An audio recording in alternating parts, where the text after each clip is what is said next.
Good evening, everyone. Welcome to another edition of Hardcore Challenge Live, the official webcast of the Hardcore Challenge, which is the pinnacle of fantasy football competition. Some of you already know that, because some of you have been owners in the league for a very, very long time. Some of you are about to find out that this is not your ordinary fantasy football league. And that will weigh in the predictions that we're going to dole out here shortly. So, on tonight's edition of Hardcore Challenge Live, which typically, well, let me back up a little bit. Because now that the season is getting ready to start, and it will officially kick off on Sunday, we are going to go back to our regular schedule of webcasts, our regular season lineup. So, which consists of Sunday night halftime show. So soon as the Sunday night game goes to halftime, you don't have to listen to those schmucks. You can listen to me instead. And I'll break it down for you in your fantasy relevance and how what is going on pertains to the Hardcore Challenge. Somebody throw a comment in there if you would, just so I can make sure they're working right.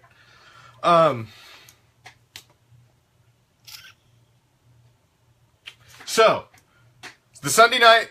Sup, Willie? Alright, thanks, sir. Thank you. So, the Sunday night show at halftime, as soon as it goes to halftime, it cuts to halftime, we will go live. And we'll take up...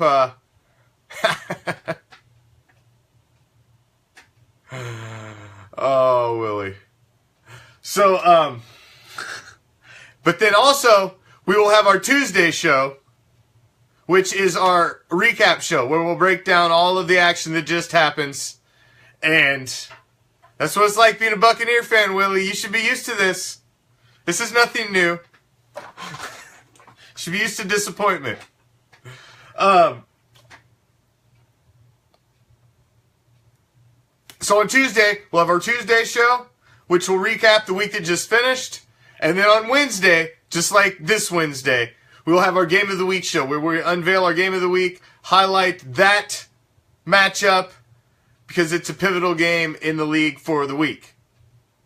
And we had two that jumped out at me right out of the gate. So I had to kind of narrow it, pick between the two. And I thought it was a fairly easy selection, although there were two games that were very, very juicy. So let's jump into the Game of the Week first. So, this week's Game of the Week, actually, let me touch on the game that I looked over. Now, I thought in the AFC, there was a very interesting matchup. In the AFC conference, you had the last two Wild West divisions have come down to tiebreakers or the final week between, actually the last three seasons, between Stinky Pinky and Tame and Tears. And the two of them match up again. They're in the same division again, in the AFC Wild West, and they match up again in Week 1. So, I thought that was a very interesting matchup. It's probably the one that has the most history out of any of the matchups in Week 1 between the two conferences. However, we had a very unique occurrence to our league that we haven't had in a while. Two female owners facing off against each other. So Carol, who is the 2014 Hardcore Challenge champ, I Am Groot, raised the cup in 2014. She has never won her division, but made the playoffs as a wild card in 2011, 2014, her championship run, and then returned again in 2015. Now, she missed the playoffs last year, is looking to make a return this year. She's moved into the NFC, the NFC, away from, I think, an Arby's who has dominated that division for so long. So, I Am Groot, Vandalay Industries, and Skull Crushers, 3 of the 5 from the old, very powerful Great White North, all came over, and one other, Mob Adjacent, owned by Kristen, came over to form the rest of the Great White North in the NFC. So these two our only female owners in the entire league, are not only in the same conference, they're in the same division. They will face off twice a season. And this is the first matchup between the two of them. So I thought this was a very interesting matchup because this could be a building rivalry. So this one we'll have to keep an eye on because they both drafted very, very different strategies in the draft. Kristen went with more of a veteran lineup than did I Am Groot. However, I like who she went with at quarterback. She drafted with the 16th pick overall, Derek Carr. I took with the 15th pick overall. So, obviously, great minds think alike there. That was her first overall pick. She went with Marshawn Lynch with the second pick, the back-to-back pick, which I thought was... a little questionable. Even me as a Raider fan, I'm not sure on Marshawn's fantasy value this season. I think he's going to be impactful, but I don't know about statistically impactful. Now, when you're looking at Carol's team, Drew Brees, she went with Fournette, Ivory, Mack, Powell, West, got a stable of running backs. Fairly solid at the tight end with Ebron and Eifert. And solid wide receivers as well. Got Evans, Garcon, Matthews, and Thielen. Bosa and the Patriots defense, not bad on the defensive side as well. So this is a very interesting matchup when you look at the two of these. It's hard to tell how things are going to shake out. Week one's always really start to filters out teams that were like, oh man, I had a great draft, or oh my god, what did I do wrong? Because week one's a big teller, man. A guy you think's going to play, and all of a sudden he's third on the depth chart, and you didn't realize it till week one hit. When you see actually how they use him in the game. With the way they're listed on depth charts and rosters on paper, doesn't always translate to what they do on the field. So if a guy goes out there and he's a little hot, he's the one that's getting the ball. So things change once a game starts. So, the first game of the week for 2017. Our very first game of the week. Mob Adjacent, owned by Kristen, battling the 2014 league champ, I Am Groot, owned by Karen. Taking place in the Great White North of the NFC. That is your game of the week. So, keep an eye on this game. I'm going to put up a poll on both conferences to see who, obviously, who you guys think is going to win this game of the week. The former champ, I Am Groot, Carol, is predicted to win currently by about 14 points. Although, that really means nothing. It really means nothing. Those projections mean nothing, and we all know this. They really mean nothing. So, here is where we have a little fun. I've looked over everybody's rosters, all of your drafts. We all got the stupid grades. Like, I'm really going 0-13. Like, give me a freaking break. We all got the stupid grades. That was done by some computer. I looked through all of our drafts, looked at the schedules, how it all shakes out. Yeah, whatever. And I've put together my predictions of what the playoff field will look like in each conference. The 6 teams, 4 division winners, wild card in each division, and what the placing of each division will be. So, these are my predictions. We'll see how it shakes out. I actually didn't do too bad last year. I've played with a lot of you guys for many, many seasons now. I understand your trends, what you do, and, stats don't lie, my friends. Let's see, Mr. Corey Courtney, former owner of Brett Favre / Cheesehead. Now, what the hell is the name of your team now? The Pack Attack is back. Is that the name of your team now? You guys keep switching up your teams. You make it difficult on me. So, Mr. Pack Attack is back. He's been in the league. So, let's see. How long has Corey been in the league? Since 2010. And never made the playoffs. But that's none of my business. Now is it, Corey? Willie! Oh, Willie, that's a low blow. That's a low blow. I wouldn't even know where to begin to look for another barber. That's cold, man. That's cold. That's hitting where it hurts. All right. We're going to start with the NFC. All right. The NFC, Great White North. In the cellar. Sorry, Kristen. But I think you're going to come in fourth in the Great White North. You are happy. Unfortunately. Oh, Corey, the delay. It took a minute to get to him.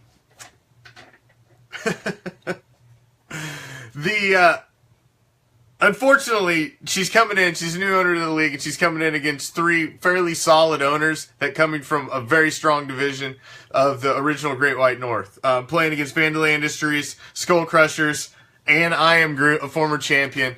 I think she's going to have a tough time. I don't think she'll probably do too bad, but I believe Kristen, mob adjacent, fourth place. Third, I see Vandalay Industries.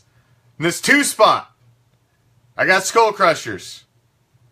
And hoisting the crown and wearing the crown for the first time in the Great White North NFC will be I Am Groot.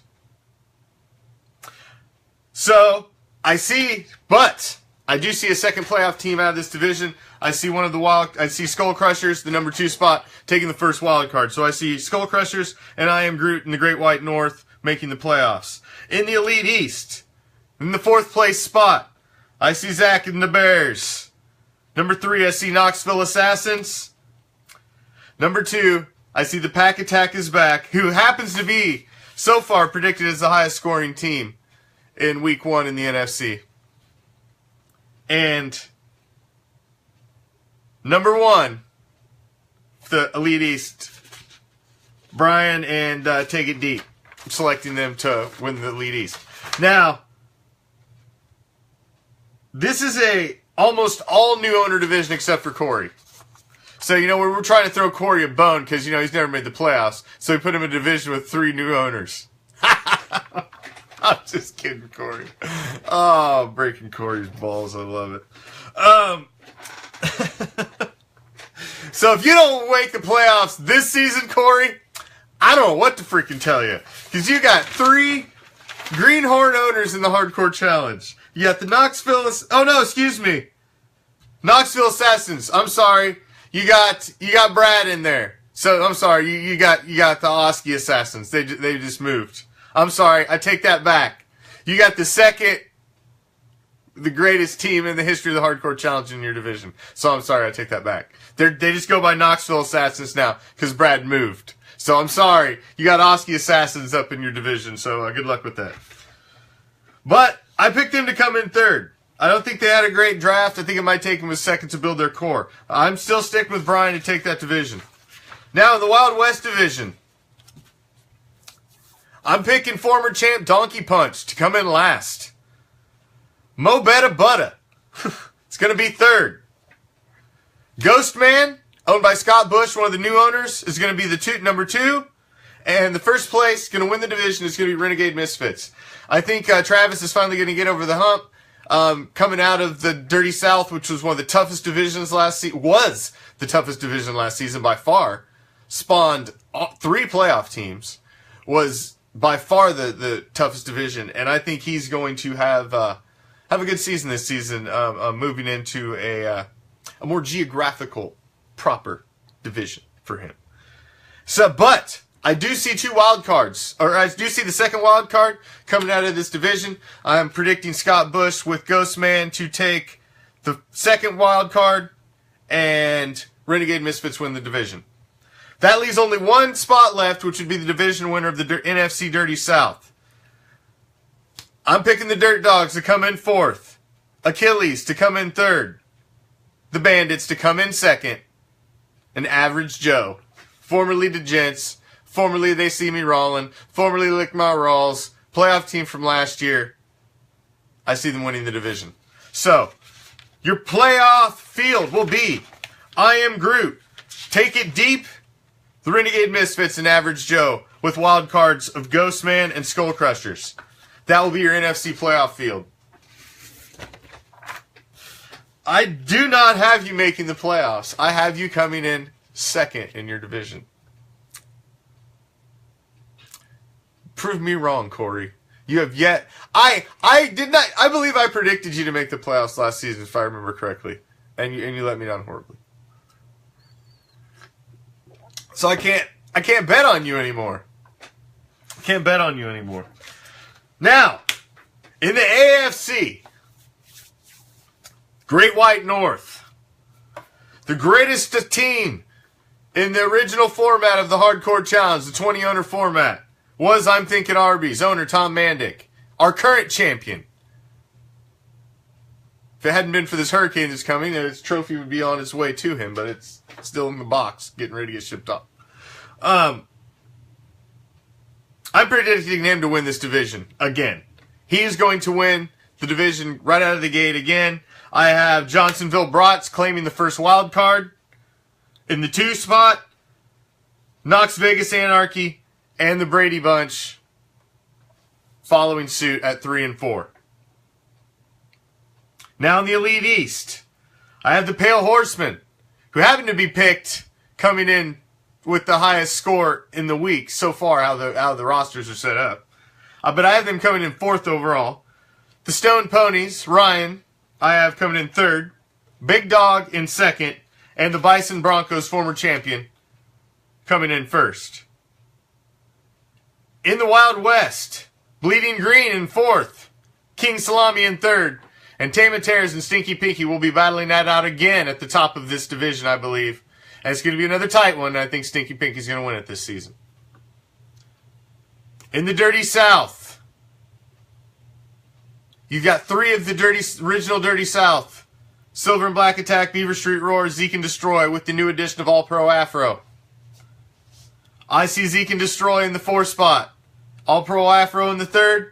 Beaver Street Roar in the 2. Silver and Black Attack in the 1. Beaver Street Roar will get the wild card.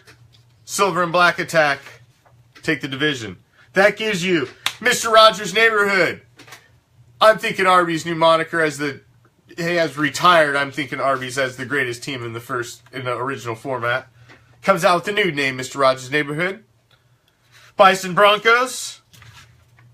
Stinky Pinky, Silver and Black Attack with the wild cards, the Beaver Street Roar, and the Johnsonville Brats. Now, as you look across these fields, you will see I have only selected 2 of the new owners to make the playoffs. Ghostman, owner of Scott, will win a wild card. And I picked Brian, owner of Take It Deep, to win a division. I know everybody has fantasy football experience. The Hardcore Challenge is a different kind of beast. The defense changes it up. The fact there's not a gigantic waiver pool out there for you to go fishing in and drop your line in every morning. It doesn't exist. You have to think like an NFL owner. You have to think ahead of time. You have to plan for injuries. You can't just... you can't go build a team week to week through the waiver wire. You just can't. And these new owners will learn the hard way, like the rest of us did. The parameters are different. It's a different game. It's a harder game. That's why it's the Hardcore Challenge. It's not easy. Use your draft picks. They're a commodity. You can trade next year's first-round draft pick to make things happen. You can trade a first and a second. Next year's first, the following year's second. You can do anything you have, you can trade in the Hardcore Challenge. Anything you have is a commodity. Hit myself up. Hit the Vice President Matt Herron up, owner of the Beaver Street Roar. We are your representatives. If you have a problem on game day, you can't get your roster, you're trying to sub a guy, and you are, God forbid you're stuck on the side of the freaking road or something, and all you can do is call one of us. Call one of us. We'll do our best to help you out and make sure you're taken care of. That's what we're here for. We are here to make sure that this fantasy football season is the best one that we've ever freaking had. It's the biggest one we've ever had. 32 owners. It's our expansion season. We've got 12, 13 new owners and 2 conferences. So there's going to be questions. There's going to be, it's a different kind of league. So feel free, use the groups, ask questions, trade. Man, we encourage trading. Trading is highly encouraged.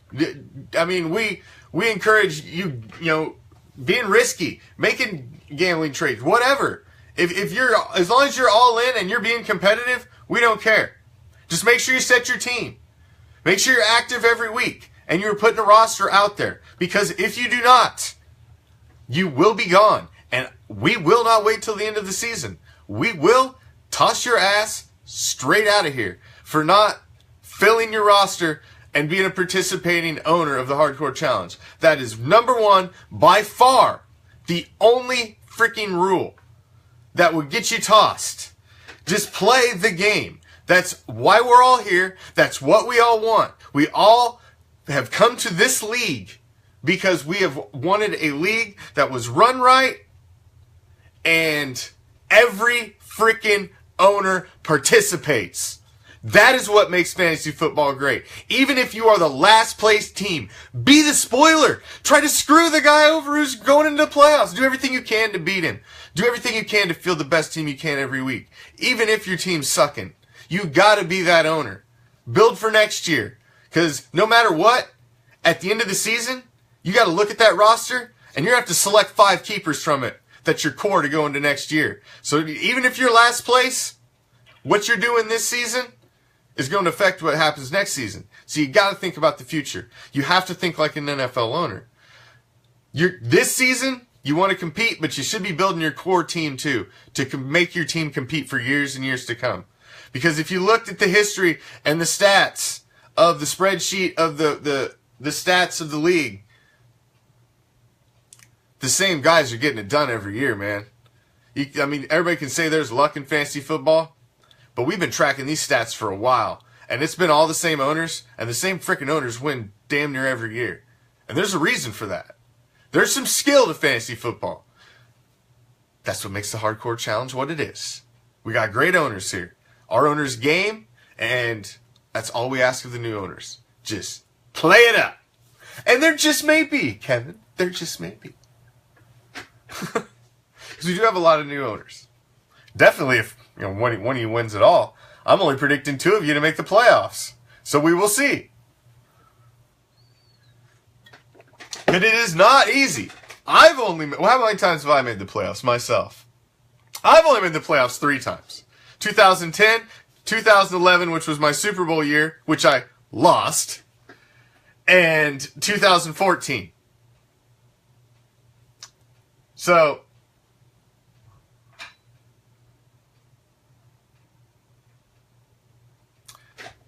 I've been to the playoffs 3 times, 1 Super Bowl appearance, and I have not won it.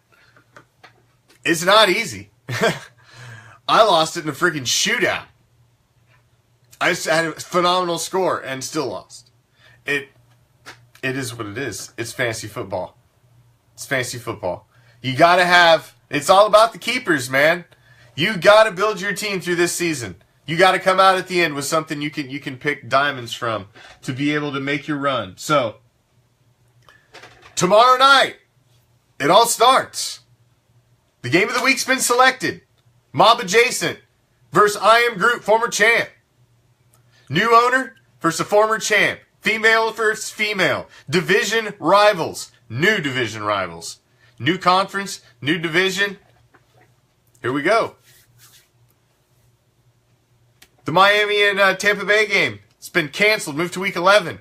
So guys like Willie, you're already having to scramble and make moves. If you've got, I had to change my defense up. So already things are happening.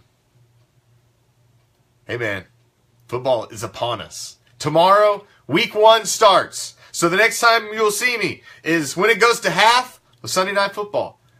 And we'll be knee deep in some fantasy football and Hardcore Challenge week 1. Knee deep in it. And we'll be seeing who pretenders and contenders are real fast. Real fast. It's the 13-week sprint to see who makes it into the playoffs. The first ever playoffs housing the AFC and the NFC. Meeting at the top. Battling for the cup. Battling for the ring. Battling for the green. So get ready. Get your rosters ready. New owners, we're glad to have you. Get ready. Everybody plays. Everybody plays hard. And there are some very, very good owners in this league. So I'm excited to see who's going to step out in this new format and just run away out of the gate. With 16 teams in each conference, it actually increases the talent pool on the waiver wire from what we had at 20. So it's going to be very interesting to see what some of these owners can do with more tools at their disposal. It's going to be interesting. 2017 is here. The 2017 Hardcore Challenge is upon us. Are you ready for the challenge? We're about to find out. For a handful of you new owners, we are about to find out. Good luck. Game on.